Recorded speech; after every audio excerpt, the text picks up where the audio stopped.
हरिद्वार में उत्तराखंड किसान मोर्चा ने किसानों की समस्याओं को लेकर बिजली विभाग का घेराव और प्रदर्शन किया। दरअसल किसानों ने विभाग की बदसलूकी और बिना किसी पूर्व सूचना के कनेक्शन काटे जाने सहित 5 सूत्रीय मांगों को लेकर अपना विरोध जताया। किसानों ने एसडीओ विद्युत उपखंड कार्यालय का घेराव किया।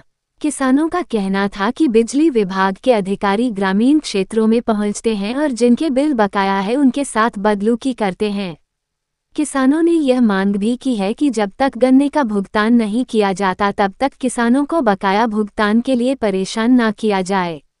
वहीं एसडीओ जगजीतपुर रुपेश शर्मा ने कहा कि किसानों की मांग पर जो भी निर्णय लेना है वो उनके विभाग की उच्च अधिकारियों और शासन स्तर पर लिया जाना है।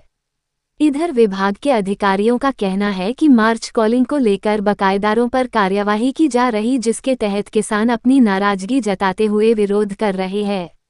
रूपेश कुमार ने बताया कि उनकी मांगें शासन स्तर की है और शासन से ही उस पर कोई निर्णय हो सकता है। किसानों की मांग से उन्होंने उच्च अधिकारियों को अवगत करा दिया है। जो भी निर्णय लिया जाएगा उसे किसानों को अवगत करा दिया जाएगा। खबर हरिद्वार से सोनू कुमार।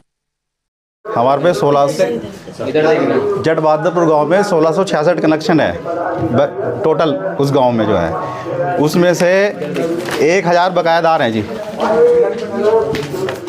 और उन 1000 बकायेदारों पे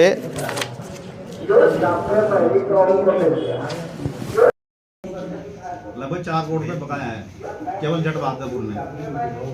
और एकड़ गांव में और सराय गांव में 1378 कंज्यूमर पे से 392 लाख बकाया है। ठीक है जी। अब अभी इन जो है जट बहादुरपुर में जो कार्रवाई की गई है उसमें से भी जिन्होंने जब से कनेक्शन लिए तब से अब तक जमा के 25,000 से ऊपर 320 कनेक्शन है और उसमें जो है 2.5 करोड़ रुपए उनको बकाया। तो ये थोड़ी सी सख्ताई जो विभाग की तरफ से की गई है, तो अब उसमें ये जो है धरना प्रदर्शन कर रहे हैं उस संबंध में। पर धरने प्रदर्शन का जो इन्होंने मुझे नोटिस दिया था उसमें इनकी 5 डिमांड है। तो 5 डिमांड शासन स्तर से होनी है, इस उपखंड कार्य से नहीं होनी है। उसी दिन मैंने इनका पत्र अग्रसर करके इनको भी इन्फॉर्म कर दिया था कि जो है ये धरना देना यहाँ अनुचित है, क्योंकि ये डिमांड यहाँ से पूरी नहीं होनी है। अब लेटर दिया 21 तारीख को, धरना दे रहे 24 तारीख को। अगर वो शासन में भी बात जाएगी तो 2 दिन में बात जा नहीं सकती। तो ये धरना मेरे हिसाब से तो असंवैधानिक का अनुचित है। तो मेरा ये वर्जन है, मेरा ये है। एक बकायेदार है, मैं तो उनकी बात कर सकता हूँ। आपको वो कहाँ है कहाँ नहीं, वो मैं कह नहीं सकता। ये 340 रुपये 2 महीने का बिल है। 2 महीने का बिल जब 340 रुपये आ रहा तो 170 रुपये हो गया 1 महीने का। तो उसके यहाँ पे जो केबल लगी हुई थी, विजिलेंस चेकिंग कर रही थी, तो उनको शक हुआ भाई इसमें चोरी हो सकती है। तो उसको चेक करने के लिए उसके घर में वो दरवाजे खटखटाई हुए, में जाकर चेक कर लिया। उसमें हमारी एक महिला जी हुई है और उस समय के यही नहीं थे। तो उन्होंने ताला बंद करके वो भाग गए। जब वो ताला बंद करके भाग गए तो वो जो है उन्होंने कनेक्शन उनको कटवा दिया कि जब जोड़वाएंगे तो आगे चेक कर लेंगे। तो उसी बीच में वहाँ पे जो है इन्होंने जो है वो हाथापाई वगैरह शुरू हो गई। उसी के फिर परिणाम 5 मांगे की तरह फ्री की जाए, ये से कुछ नहीं होना इसमें।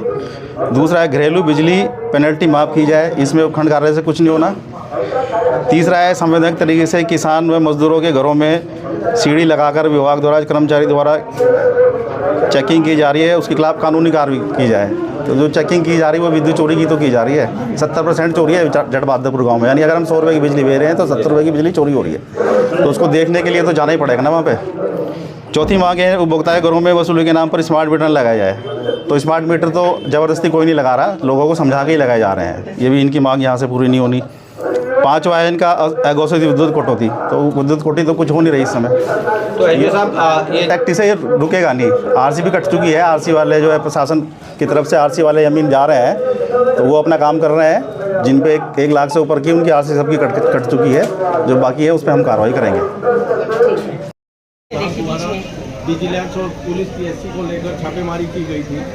आपको ज्ञात होगा कि समाचार पत्रों के माध्यम से जो किसानों ने वहाँ पर अपनी आपत्ति दर्ज कराई थी, सुबह 5 बजे विजिलेंस और सीढ़ी घरों के अंदर कूदने का काम किया।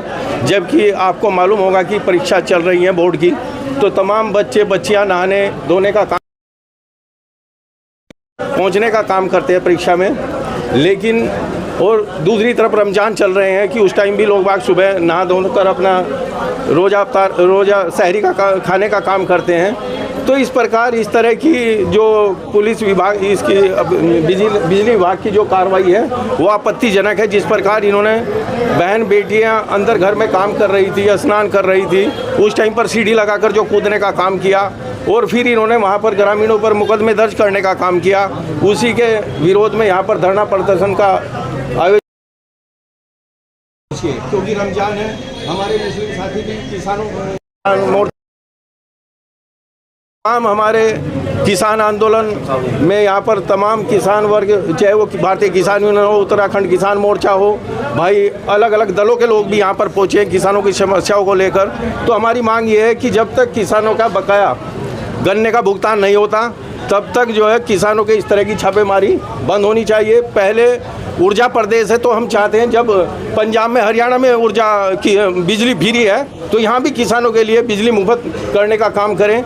इसके साथ मैं कहना चाहता हूँ कि जिसके घर में छापा मारा गया उस पर 350 रुपये का बकाया था, 350 रुपये का बकाया था। लेकिन यहाँ की कैबिनेट मंत्री रेखा आर्य जिनके होटल का बकाया आप लोगों ने देखा होगा, जो उत्तराखंड की विभागीय सूची है बकायेदारों की, उसमें टॉप 10 में उनका नाम है और 3 लाख के लगभग उनके पास बिजली का बकाया है। तो बड़े बड़े उद्योगपति, पूंजीपति या बड़े नेता हैं या बड़े अधिकारी हैं, उनके ऊपर क्यों नहीं कार्रवाई होती? केवल किसान ही नज़र आता है जो कि उनके कटवे डालने के नाम पर या किसी भी नाम पर, केबिल के नाम पर उनका उत्पीड़न करते हैं और फिर उनसे धन की उगाही करते हैं। हमारा सीधा सीधा आरोप है। जो मांग है, जिस दिन ये कार्रवाई हुई उस दिन गांव में आए थे, उन्होंने चाय भी पी, बैठकर सब किसान जो हमारे नेता हैं, प्रधान जी हैं, सबसे वार्ता की थी, जो मौजूद लोग हैं गांव के। उन्होंने कहा था कि हम कैंप लगाने का काम करेंगे अगले दिन। आप लोगों को मैं बताना चाहता हूँ, पत्रकार साथियों को, कि किस प्रकार उन्होंने हमारे से वादा किया था। चाहे आप इस बात की जानकारी अन्य भी किसान लोगों से या नेताओं से, गांव के ग्रामवासियों से कर सकते हैं कि किस प्रकार उन्होंने हमारे से वादा कर कि कैंप लगाएंगे, लेकिन अगले दिन वो 2 ट्रक पीएससी लेकर देहरादून से विजिलेंस बुलाकर और किस प्रकार अन्य जेई और एसडीओ इकट्ठे कर छापे मार और कार्रवाई, घरों में सीढ़ी लगाकर कूदने का काम किया है। कहाँ संविधान या बिजली विभाग में एसडीओ साहब दिखा दे कि सीढ़ी लगाकर घर में कूदने का कहाँ लिखा हुआ है? आपको केवल खंबे या मीटर चेक कर सकते हैं, आप किसके घर में नहीं कूद सकते, कोई अपराधी थोड़ा ही है। और अगर आपको घर में कूदना है या होटलों में कूदना है तो रेखा आर्य के जो कैबिनेट मंत्री है, जिनके ऊपर इतना बकाया भुगतान है, उनके होटल के ऊपर 3 लाख के लगभग बकाया भुगतान है, जो बड़े बकायादार हैं, उद्योगपति हैं, उनके ऊपर जो है कार्रवाई करने का काम करें। उसके बाद किसानों का उत्पीड़न ना करें और नहीं तो जन आंदोलन होगा, अनिश्चितकालीन।